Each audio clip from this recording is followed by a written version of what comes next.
for the Built for Tough studio. Boomer Science and Greg Giannotti. It's Boomer and Gio on the Fan. Simulcast across the country on CBS Sports Network. And wherever you are in the free Odyssey app.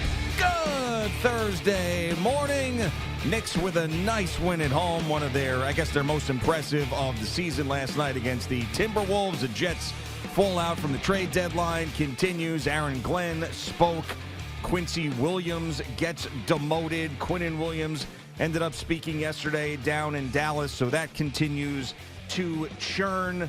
There's a lot of other NFL stories out there, and this baseball offseason is going to kick off sooner than later, we hope. We got Rick Pitino, St. John's head coach, in studio with us in a couple of hours. Excited to see him and talk about a highly ranked St. John's team with big aspirations. Good morning, Boomer. How are you? Yeah, good morning, G. And I know that Aaron Glenn's got his hands full, but I want to start with something positive, and that positive is what happened last night at Madison Square Garden. So the Knicks haven't lost at home.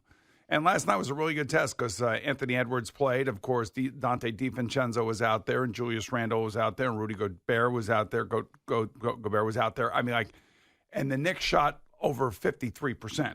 And they were incredible last night. That's all you can say about it. And it was exactly what I think the Garden thinks that Mike Brown's team's supposed to look like. And that is, you see how deep they go into the bench. And obviously a couple guys got a few more minutes last night because, of the blowout situation. But, Josh Hart had a great night last night. He was 4 for 5 for 3-point. They didn't even have that many free throws last night. They just were hitting their shots, getting their rebounds. And everybody was involved. And this was the idea, I guess, because when you think about the initial 3-game losing streak when they went on the road, I was worried about what was it going to take to get them in a rhythm. And finally, I know the last few home games against the Wizards and some, a Chicago team that they were going to take care of. Last night was a really good test against a very good team. And I have to say, I loved what I saw last night. Yeah, you talk so much about look at these scores around the league and the 125s and the 130s, and the Knicks aren't there yet, and they were last night, 137, and they absolutely went bonkers in the second half. I think that this was the first time that you really saw that Mike Brown offense taking shape, and that hopefully is now a jumping off point and catalyst for them to continue it.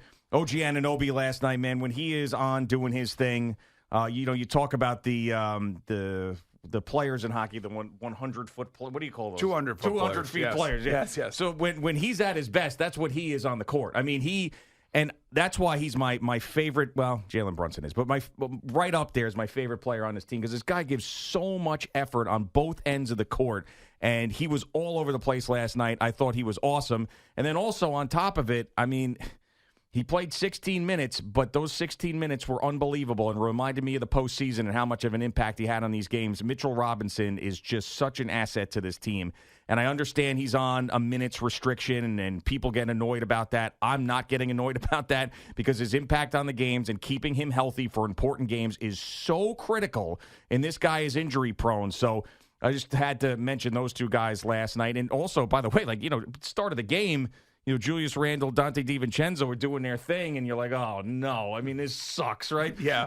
But then, the new Knicks and the new offense took over, and it was great, man. It really was encouraging. It was. And that's, we sit here, we've been talking about so much negativity for so long that it's finally nice to see a team do something that you're expecting and you're hoping them to do.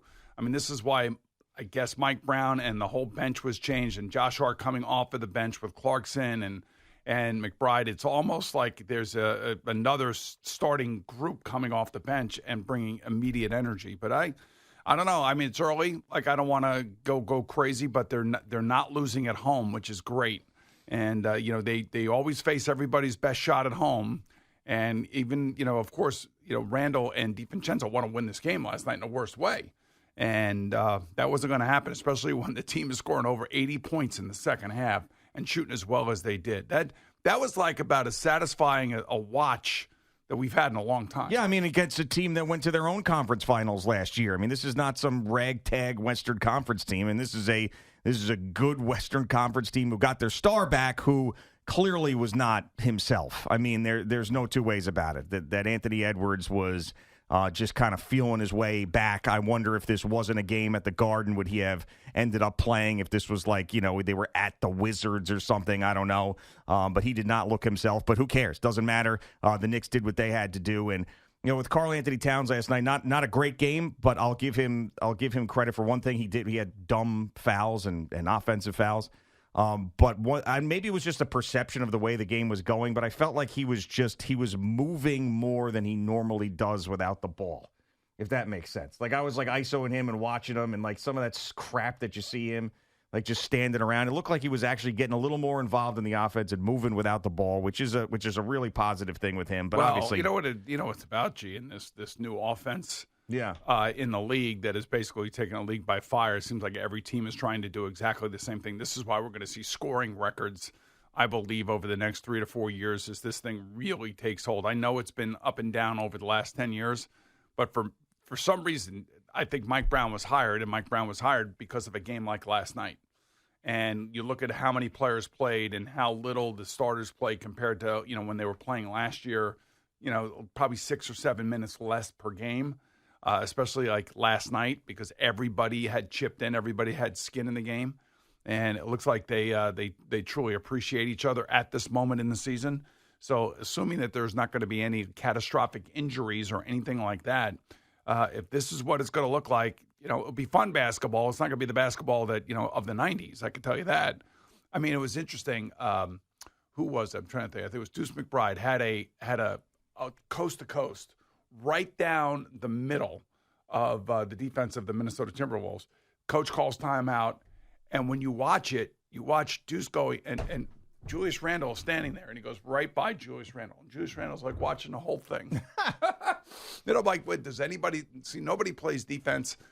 I mean, guys do play defense, but they don't play like they used to. Like in the old days, that guy would get hammered before getting to the rim. Yeah, I mean, I think that like OG Anunoby plays defense, and I think that that's a guy, and I do think this team, they're focusing, believe it or not, and they are focusing on defense and not completely forgetting about it. They do that thing where I don't know what they give out in the locker room for the defensive player. It's like a lockdown thing or something, but they do that every week, sort of like the home run jacket that the Blue Jays do and all the crap that the teams do with home runs.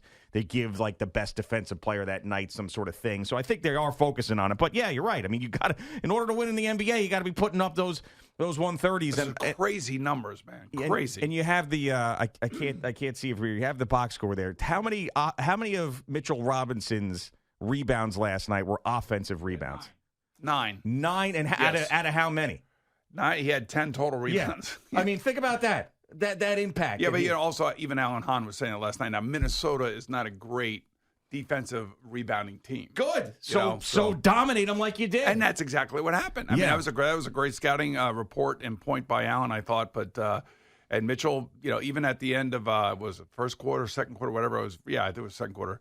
When Jalen Brunson hoisted up a 3 right as the clock is winding down, and there he is underneath the basket, and he gets the ball and puts it up right before the clock expires. I mean, everything went right for them last night. I mean, that. No, there it is. Yeah, the workman's the construction thing. So Deuce McBride got it last night. They have the Timberland and the hat and the vest. So it's like the blue collar. I love it. Construction guy. Nice. Gets the award every night after the game. Whoever after a win. Who's the best defensive player. So it wasn't. Is that Tyler Kolek's got his nipples hanging out? I did not see his nipple, but it probably was. It's all I could see. Yeah. Let's see. Yeah, that's his nipple. That he looks like he shaved weirdly around his nipple or something. Yeah, that is an interesting one there. And that's, see what I'm saying? Yeah. I mean, it's more the chest hair that's confusing. Yeah, but because of the way the chest hair goes and the way he's trimmed around the nipple, the nipple like stands out. It's like a target nipple. Yeah, it is a little bit of a target nipple. It'd be hard not to purple nurple that thing if you were in your 20s and were prone to things like that. If I were Mitchell Robinson, I'd go right over there. Right over there, grab that thing, twist it. Exactly. This is what you get for putting your nipple out there like that. But that's what locker rooms do. That's what they especially do. Winning locker rooms. Yes. And yeah, there has been a ton of negativity, and this was a good one. And But they got to gear up for the next game on Sunday, though, man. They got to really get prepared. We got the Nets. Yeah, but the Nets won last night. Yeah, well, I mean, they were eventually going to fall into a win somewhere. Just right? don't ever fall asleep against the teams you're supposed to beat. That's all I say. And I always say, you got to be like a 75 to 80% winner at home. You got to protect your home court, assuming you're all healthy and there aren't other circumstances around it. And right now, they look that game last night was one of the most satisfying games I can remember over the last few years. Like, this was a rocking chair game. Rocking chair against a good team. It was fun to watch. And again, like, while I may say that it's not the basketball of the 90s that I was used to with Patrick Ewing and Charles Oakley and, Charles Barkley and all those lunatics. But I will say when it's flowing and it's moving and they have spacing. Spacing's very important. And they're passing the ball.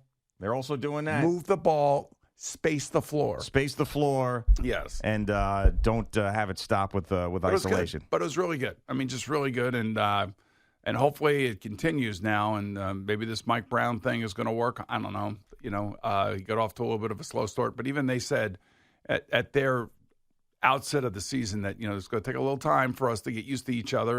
And it's like any sport. I will say, if they're going to play like this, man, I can't wait to see what this season's going to look like, because that was a very satisfying win. Do you have songs that get stuck in your head so bad that any little thing triggers it? Do you have that happen to you? Not really. See, I do, and it's a problem. Did I just trigger something? You did. Yeah. I don't want to trigger you. No, not in a bad way. Oh. Not in like you know what I mean. But like it did trigger a song in my head that's been stuck in my head ever since I heard it in an elevator 6 months ago. And I can't get it out. And then I thought I had it out, and then you just said the lyrics to the song, not knowing, and now it's back dancing in my head. Maybe subliminally I did that. No, maybe I heard the song. Maybe I heard the song too. I don't know. You said "You Gotta Be." You were like, "You Gotta Be," and there's that song by Des'ree called "You Gotta Be" that I hadn't heard in a long time, and 6 months ago I heard it, and it's been dancing around in my head. It was like a song from the 90s, and I can't get it out of my head. And then you get this. Is this it? This song I heard in an elevator. And now it's, you gotta be smooth, you gotta do together. You gotta be smooth, you gotta be smooth, you gotta be. Yeah, okay. Yeah, so now all I know is love will save the day. Ooh. Yeah. This is what you did to me. So that whole last, whatever you were talking about. You didn't even hear it. No, like the bench and this and that. I heard something about the bench, but I was like, this is what was going on in my brain. I mean. You know what? I think that this should be the Knicks theme song. Yeah. No, it can't be. It can't be the Knicks theme song. It's not. It doesn't have like enough firepower. Firepower. This is like a dentist's office waiting room song, you know? Sleepy douchey? No, I don't think you can be sleepy douchey when you're her. I think women can't be sleepy douchey like the man can be sleepy douchey. Okay. You know, like a band. Yeah. Group of guys playing in a band. Yeah, okay. Emo band stuff. Mm-hmm. But yeah. How was Jalapeno Dream? Were they sleepy douchey? No, man, we were straight up rock and roll, dude. We were kicking the crap out of people, man. You were lit? Yeah. Well, yeah. You were mid? No, we were not mid. We were Jalapeno Dream. We were lit. You were lit. We were playing grunge cover songs.